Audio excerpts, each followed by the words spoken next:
عزیز دوستوں اور ساتھیوں، اللہ تبارک و تعالیٰ نے ہم سب کو اس روئے زمین پر پیدا کیا ہے، اور اللہ تبارک و تعالیٰ نے ہماری ہدایت کے لیے، ہماری رہنمائی کے لیے اللہ کا قانون اور ضابطہ رہا ہے۔ جس وقت سے اللہ نے اس دنیا کو آباد کیا ہے، اس زمین و آسمان کو بنایا ہے، چاند اور سورج کا نظام چلایا ہے، اللہ نے اس وقت سے انسانوں کی ہدایت کے لیے اپنے پیغمبر اور اپنے رسول کو بھیجتے رہے ہیں۔ اس روئے زمین پر اللہ کی بے شمار مخلوقات ہے، لیکن انسان اور جنات کو اللہ نے اپنے احکام کا مکلف بنایا ہے۔ عزیز دوستوں اور ساتھیوں، اللہ تبارک و تعالیٰ نے ہم سب کو جو پیدا کیا ہے وہ اپنی بندگی کے لیے، وہ اپنی عبادت کے لیے پیدا کیا ہے۔ اللہ تبارک و تعالیٰ نے انبیاء کو جو بھیجا وہ ہماری رہنمائی کے لیے، ہم کو سیدھا راستہ دکھانے کے لیے، ہم کو جنت والے راستے پر چلانے کے لیے، برائیوں سے بچانے کے لیے، قرآن اور حدیث کو سمجھانے کے لیے، شریعت کا مکمل نظام ہماری زندگیوں میں داخل کرنے کے لیے، اور شیطان کے ہر چال سے، شیطان کے ہر مکر سے، ہر راستے سے بچانے کے لیے اللہ نے نبیوں کو بھیجا، اور ہر نبی نے اپنے وقت کے اندر اپنے ہی لوگوں کو دعوت دی اور ان کو سمجھایا، ایک اللہ کی طرف ان کو بلایا، قرآن و حدیث کی طرف ان کی رہنمائی کی۔ میرے بھائیو، عزیز دوستوں، ساتھیوں، آج مسلمانوں پر ایسے حالات تنگ ہو چکے ہیں اور مسلمانوں کو چاروں طرف سے گھیر دیا گیا ہے، ظلم و ستم کے پہاڑ توڑے جا رہے ہیں، اور مسلمانوں پر چاروں طرف سے حالات کے دو چار لگے ہوئے ہیں اور مسلمانوں کو چاروں طرف سے گھیر لیا ہے۔ لیکن عزیز دوستوں، ساتھیوں، ایسا نہیں کہ یہ حالات اسی وقت آئے ہیں، ہمارے ہی اوپر آئے ہیں، نہیں، ہم سے پہلے لوگوں پر، ہم سے پہلے امتوں پر ان سے بھی زیادہ خطرناک حالات آئے ہیں کہ ہمارے اوپر تو ابھی ایسے حالات نہیں آئے ہیں۔ لیکن ہمیں یہ چیز اپنے دلوں کے اندر، اپنے ذہنوں کے اندر بٹھا لینی چاہیے کہ ایک مسلمان جب تک اس روئے زمین پر ہے، اس روئے زمین کا نظام چل رہا ہے، جس دن اس دنیا سے اللہ اللہ کہنے والے مسلمان کے نام ختم ہو جائیں گے، پیغمبر کو ماننے والے، قرآن و حدیث کو پڑھنے اور پڑھانے والے ختم ہو جائیں گے، دنیا کا نظام درم برم ہو جائے گا۔ ہمیں فخر ہے کہ ہم مسلمان ہیں، اور جب تک مسلمان ہے، جب تک اس روئے زمین کا نظام ہے، مسلمان نہیں تو روئے زمین کا نظام بھی ختم ہو جائے گا۔ عزیز دوستوں اور ساتھیوں، اللہ کے رسول صلی اللہ علیہ وسلم اور آپ کے صحابہ پر ایسے حالات آئے کہ ہم اپنی زندگی کو، اپنے حالات کو ان حالات کی طرف دیکھتے ہیں کہ جب ہم سے پہلے لوگوں پر، ہم سے پیارے رسولوں پر اور صحابہ کی وہ جماعت جو جماعت اس روئے زمین پر دوبارہ نہیں آ سکتی ہے، ان پر ایسے حالات آئے ہیں، تو ہم کون ہوتے ہیں؟ اللہ کی ذات کے بعد اگر کسی کا درجہ ہے، حضرت محمد صلی اللہ علیہ وسلم ہے، لیکن اللہ کے رسول کو اتنا ستایا گیا، اتنا ستایا گیا، پریشان کیا گیا، آپ کو مکہ میں پریشان کیا، آپ طائف دعوت دینے کے لیے گئے، آپ کو طائف میں پریشان کیا، آخرکار آپ نہ چاہتے ہوئے مکہ سے ہجرت کر کر مدینہ چلے گئے۔ میرے بھائیوں، عزیز دوستوں، ساتھیوں، ہمیں اپنے رب کو راضی کرنا پڑے گا، اپنے اللہ کو منانا پڑے گا، اپنے اللہ کی دامن کو، اپنے اللہ کی رسی کو مضبوط پکڑنا پڑے گا۔ ظاہر کے مسلمان نہیں، ظاہر بھی مسلمان، باطن بھی مسلمان، ہمارا تنہائی بھی اسلام کے ساتھ ہو، ہمارا ظاہر بھی اسلام کے ساتھ ہو، ہم اسلام اور ایمان پر، قرآن و حدیث پر مکمل عمل کرنے والے بن جائیں، سر سے لے کر پیر تک، ظاہر و باطن، ہمارا ہر چیز اسلام کے مطابق چلنے والا بن جائے۔ اللہ کے رسول صلی اللہ علیہ وسلم نے ایک حدیث کے اندر حضرت ابن عباس رضی اللہ تعالی عنہ کو چند نصیحتیں کی ہیں، اور وہ نصیحت ایسی نصیحت ہے کہ اگر ہم ان پر عمل پیرا ہو جائیں، عمل کرنے والے بن جائیں، اللہ کی قسم ہم اللہ تبارک و تعالیٰ کے قریب اور آپ کے دوست بن جائیں گے، ہماری زندگی سدھر جائے گی، ہماری آخرت بن جائے گی، اور ہم ایک مکمل کامل ایمان والے مسلمان بن جائیں گے۔ اللہ کے رسول نے فرمایا، اے ابن عباس میں آپ کو چند کلمات سکھاتا ہوں، میں تمہیں چند کلمات سکھاتا ہوں۔ فرمایا آپ نے، احفظ اللہ یحفظک۔ نمبر 1 پر فرمایا، اے ابن عباس تو اللہ کی حفاظت کر، اللہ تیری حفاظت کرے گا۔ سمجھنے میں تو الفاظ عجیب سا ہے کہ تو اللہ کی حفاظت کر، جس رب نے پیدا کیا ہے، جو اللہ سب کی حفاظت کرتا ہے، اللہ لا الہ الا هو الحی القیوم، رب تو وہ رب ہے جس کے علاوہ کوئی معبود نہیں، کائنات کو نظام کو سنبھالنے والے وہی ہیں، موت اور زندگی کے مالک وہی ہیں۔ قل اللہم مالک الملک تؤتی الملک من تشاء وتعز من تشاء وتذل من تشاء، ہر چیز کے مالک اور خالق وہ اللہ ہے، عزت اور ذلت کے مالک وہ اللہ ہے، لیکن انسان اللہ کی حفاظت کیسے کرے گا؟ اللہ تبارک و تعالی، اللہ کے رسول صلی اللہ علیہ وسلم یہ بات سمجھا رہے ہیں کہ تو اللہ کے احکام کی حفاظت کر، اللہ کے حدود کی حفاظت کر، شریعت کے حدود کی حفاظت کر۔ جب تو شریعت کی حدود کی حفاظت کرے گا، اللہ کے احکام کی پابندی کرے گا، تو اللہ تیری حفاظت کرے گا۔ آگے فرمایا، احفظ اللہ تجدہ تجاہک، تو اللہ کے حدود کی، تو شریعت کی حفاظت کر، شریعت کی پابندی کر، اللہ کے قانون کے مطابق زندگی گزار، اللہ کو تو اپنے سامنے پائے گا۔ 2 نصیحت ہو گئی۔ نمبر 1 اللہ کی حفاظت کر، اللہ تیری حفاظت کرے گا۔ نمبر 2 تو اللہ کے احکام کی حفاظت کر، اللہ کے قانون کی حفاظت کر، اللہ کی اطاعت اور فرمانبرداری کر، اللہ کو تو اپنے سامنے پائے گا۔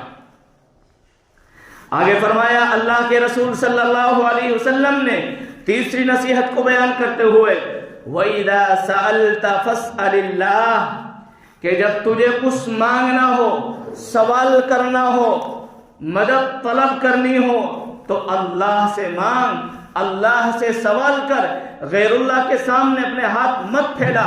کیسی بھی ضرورت ہے، کیسی بھی تیری حاجت ہے، اپنی حاجت کو اپنے رب کے سامنے پیش کر، اپنے اللہ کے سامنے پیش کر۔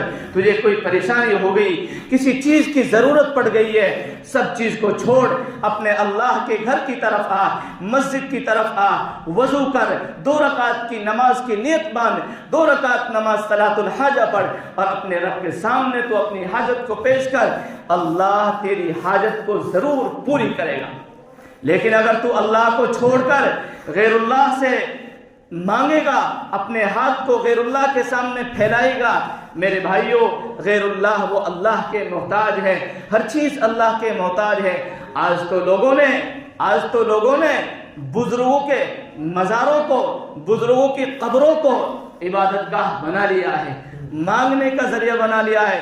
سن لو، میں یہ بات عرض کرنا چاہ رہا ہوں کہ غیر اللہ سے مانگنا، بتوں سے مانگنا، مورتیوں سے مانگنا، اولیاء کی قبروں پر جا کر ان سے مانگنا، قبروں سے مانگنا، چاہے کوئی کتنا ہی بڑا ولی الابدال کیوں نہ ہو، اس کی قبر سے مانگنا ناجائز و حرام ہے۔ جو انسان اپنے اوپر سے ایک مکھی کو نہیں ہٹا سکتا ہے، تو وہ انسان کسی دوسرے کی کیا مدد کر سکتا ہے؟ آپ بتائیے، کیا مدد کر سکتا ہے؟ وہ انسان جو قبر میں موجود ہے، وہ بھی تو اللہ کا محتاج ہے۔ جب اللہ کا محتاج ہے، اللہ اس کو دے رہا ہے، وہ ہمیں کیسے دے سکتا ہے؟ ہمیں بھی وہ رب دے سکتا ہے۔ اس لیے میرے بھائیوں، ہمیں کوئی حاجت پیش آئے، کوئی ضرورت پیش آئے، ہمیں اللہ سے سوال کرنا ہے، اللہ سے مدد مانگنی ہے۔ اللہ تبارک و تعالیٰ قرآن میں ارشاد فرماتے ہیں، جو انسان اللہ پر توکل کرتا ہے، اللہ پر بھروسہ کرتا ہے، اللہ اس کی ضروریات کو پورا کرتے ہیں، اللہ اس کے لیے کافی ہو جاتے ہیں۔ آپ نے ارشاد فرمایا، اللہ تعالیٰ نے ارشاد فرمایا، وَمَن يَتَّقِ اللَّهَ يَجْعَلْ لَهُ مَخْرَجًا، جو انسان اللہ سے ڈرتا ہے، گناہوں سے دور رہتا ہے، اللہ کی اطاعت فرمانبرداری کرتا ہے، نمازوں کی پابندی کرتا ہے، اللہ اس کے لیے بہتر راستہ نکال دیتے ہیں۔ وَمَن يَتَوَكَّلْ عَلَى اللَّهِ فَهُوَ حَسْبُهُ، جو انسان اللہ پر توکل کرتا ہے، اللہ پر بھروسہ کرتا ہے، اللہ اس کے لیے کافی ہو جاتے ہیں۔ اور میرے بھائیوں، ہمیں اللہ کی ذات سے نا امید اور مایوس نہیں ہونا چاہیے۔ کیوں؟ نا امید اور مایوس تو ایک کفر ہے، ایک کافر نا امید ہوتا ہے اور مایوس ہوتا ہے۔ وَلَا تَقْنَطُوا مِن رَحْمَةِ اللَّهِ، اللہ فرما رہے ہیں میرے بندو، میری رحمت سے نا امید مت ہونا۔ اس لیے جب بھی ہمیں حاجت پیش آئے، ہمیں ضرورت پیش آئے، اللہ کے سامنے ہاتھ پھیلانے ہیں، اللہ تبارک و تعالی سے مانگنا ہے، اللہ ضرور عنایت کریں گے۔ آگے ارشاد فرمایا اللہ تبارک و تعالی، اللہ کے رسول صلی اللہ علیہ وسلم نے، وَإِذَا اسْتَعَنْتَ فَاسْتَعِنْ بِاللَّهِ، جب تجھے مدد طلب کرنی ہو تو اللہ سے مدد طلب کر، اللہ سے مانگ، جیسا کہ سورہ فاتحہ کے اندر ہر نماز میں ہم پڑھتے ہیں، إِيَّاكَ نَعْبُدُ وَإِيَّاكَ نَسْتَعِينُ، اے ہمارے معبود، ہم آپ ہی کی عبادت کرتے ہیں، آپ ہی کی بندگی کرتے ہیں، ہم آپ ہی سے مدد طلب کرتے ہیں۔ مدد طلب کرنی ہے وہ اللہ سے مدد طلب کرنی ہے۔ اللہ کے رسول صلی اللہ علیہ وسلم نے ایک حدیث میں ارشاد فرمایا، آپ فرماتے ہیں، یا ابن آدم، اے ابن آدم، اے انسان، انک ما دعوتنی ورجوتنی غفرت لک علی ما کان فیک ولا ابالی۔ اللہ کے رسول نے فرمایا کہ اللہ تعالیٰ خود فرماتے ہیں کہ اے ابن آدم، اے انسان، جب تو مجھ سے مدد طلب کرتا ہے، مجھے پکارتا ہے اور مجھ سے امید لگاتا ہے، تو میں تیرے تمام گناہوں کو معاف فرما دیتا ہوں۔ مجھے کوئی پرواہ نہیں کہ تو نے کتنے گناہ کیے ہیں، تو شراب بھی پیتا ہے، تو زنا بھی کرتا ہے، حرام کھاتا ہے، کھلاتا ہے، تو بے انتہا گنہگار ہے، مجھے کوئی پرواہ نہیں۔ جب تو مجھ سے مدد طلب کر رہا ہے، مجھے پکار رہا ہے اور مجھ پر تو بھروسہ کر رہا ہے، مجھ سے امید اپنی وابستہ رکھ رہا ہے، میں تیرے تمام گناہوں کو معاف فرما دوں گا، مجھے کوئی پرواہ بھی نہیں۔ میرے بھائیوں، اس لیے ہمیں مدد طلب کرنی ہے تو وہ اللہ سے مدد طلب کرنی ہے۔ اور اللہ کے رسول صلی اللہ علیہ وسلم نے آخر میں دو باتیں ارشاد فرمائی جو ہماری اور آپ کی تسلی کے لیے ہے۔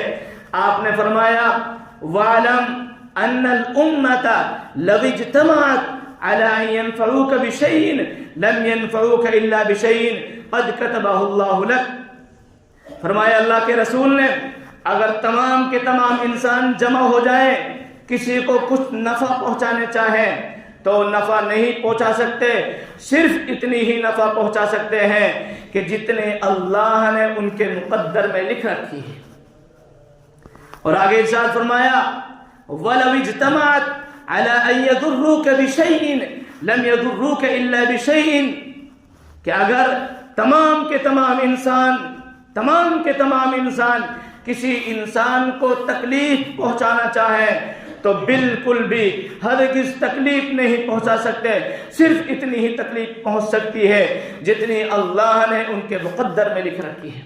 اس لیے ہمیں گھبرانے کی ضرورت نہیں، ہم مسلمان ہیں، ہم ایک اللہ کو ماننے والے ہیں، ہم ایک اللہ کے سامنے اپنا سر جھکانے والے ہیں۔ اللہ کے رسول نے ہمارے لیے دعا مانگ رکھی ہے، ظالم ہمیں مٹا نہیں سکتا ہے، ظالم ہمیں مار نہیں سکتا ہے، ظالم تمام امت کو، تمام مسلمانوں کو نہیں مٹا سکتا ہے۔ اللہ کے رسول نے 3 دعا کی ہیں، ان میں سے 2 دعا قبول ہو گئی، ایک دعا قبول نہیں ہوئی۔ آپ نے پہلی دعا کی، اے اللہ میری امت پر ایسی قحط سالی مت آنا جس قحط سالی سے میری امت ہلاک ہو جائے، اللہ نے دعا کو قبول کیا ہے۔ نمبر 2 پر اللہ کے رسول نے دعا کی، اے اللہ میری امت پر ایسے ظالم دشمن مسلط نہ ہو جائیں جو تمام کے تمام مسلمانوں کو، تمام کے تمام امت کو مٹا دیں۔ اللہ نے اس دعا کو بھی قبول کیا ہے۔ ہمیں فخر ہے کہ ظالم ہمیں مٹا نہیں سکتا ہے۔ کیوں؟ یہ ظالم بھی تو اسی کے ہاتھ میں ہے جس اللہ نے ہمیں پیدا کیا ہے۔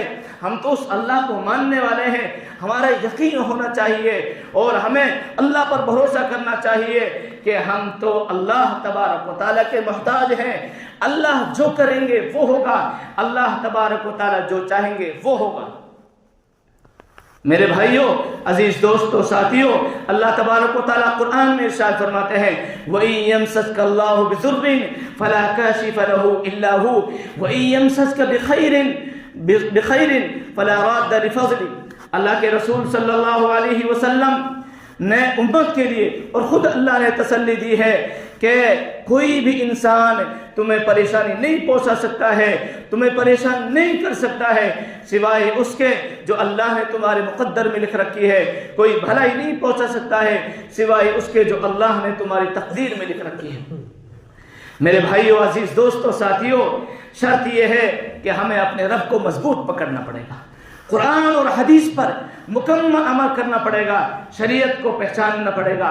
ہم جمعہ ٹو جمعہ نمازی نہیں بنیں گے، ہمیں مکمل طور پر 5 وقت کا نمازی بننا پڑے گا۔ ہمیں ہر حال میں اللہ کو ماننا پڑے گا، ہمیں اللہ کے رسول کی سنتوں پر عمل کرنا پڑے گا، شریعت کو، قرآن کو اور حدیث کو، حق اور حلال کو ہمیں پہچاننا پڑے گا۔ میرے بھائیوں، قرآن کریم کی ایک آیت سے ہمیں وہ تسلی ملتی ہے جو تسلی اللہ تبارک و تعالیٰ نے پیغمبروں کو اور پہلی جماعتوں کو جو تسلی دی ہے۔ اللہ تبارک و تعالیٰ نے قرآن میں ارشاد فرمایا وَقَالَ الَّذِينَ كَفَرُوا لِرُسُلِهِمْ لَنُخْرِجَنَّكُمْ مِنْ أَرْضِنَا۔ کافر اور ظالم لوگ کہنے لگے رسولوں سے کہ ہم تمہیں ضرور بالضرور اس روئے زمین سے نکال دیں گے، اور یا تو تمہیں اس شہر سے بھاگنا پڑے گا یا تمہیں ہمارے مذہب میں داخلہ ہونا پڑے گا۔ جیسا کہ آج کی ظالم حکومت کی سوچ ہے، ظالم حکومت آج کی یہ چاہتی ہے یا تو تم کافر بن جاؤ، یا تو تم مشرک بن جاؤ، اللہ کو چھوڑ دو، یا تو تم بتوں کو پوجنے والے بن جاؤ، یا تمہیں اس ہندوستان کو چھوڑ کر بھاگنا پڑے گا۔ نہیں نہیں نہیں، ہم ایک اللہ کو ماننے والے ہیں، غیر اللہ کو ہم نہیں مان سکتے ہیں۔ اللہ نے قرآن میں ارشاد فرمایا تھا اس وقت میں رسولوں کو اور امت کے لیے آپ نے، اللہ تعالیٰ نے یہ خوشخبری دی تھی لَنُخْرِجَنَّكُمْ مِنْ أَرْضِنَا أَوْ لَتَعُودُنَّ فِي مِلَّتِنَا۔ اللہ نے وحی کی فَأَوْحَى إِلَيْهِمْ رَبُّهُمْ لَنُهْلِكَنَّ الظَّالِمِينَ۔ اے پیغمبر، گھبرانے کی ضرورت نہیں ہے، ہم ان کو ضرور بالضرور ہلاک و برباد کر دیں گے، اور ان کے بعد تمہیں زمین پر غلبہ دیں گے، تمہاری بادشاہت ہوگی، تمہاری طاقت ہوگی اور تمہارا روب اور دبدبہ ہوگا۔ لیکن شرط یہ ہے کہ ہمیں اللہ کو ماننا پڑے گا، اللہ سے ڈرنا پڑے گا، اللہ کی اطاعت اور فرما برداری کو لازم پکڑنا پڑے گا۔ اس لیے میرے بھائیوں، ہم ہر حال میں اللہ کی اطاعت اور فرما برداری کو لازم پکڑیں، دن اور رات میں، رات اور تنہائی میں، ظاہر و باطن میں اللہ کی عبادت اور اطاعت کو، فرما برداری کو لازم پکڑ لیں، گناہوں سے اپنے آپ کو بچائیں، نمازوں کی پابندی کریں، انشاءاللہ حالات تبدیل ہو جائیں گے، حالات بدل جائیں گے۔ حالات کو بدلنا ہمارا ہاتھ میں ہے، ہم بدل گئے تو حالات بدل جائیں گے۔ اللہ مجھے بھی اور آپ کو بھی عمل کی توفیق نصیب فرمائے۔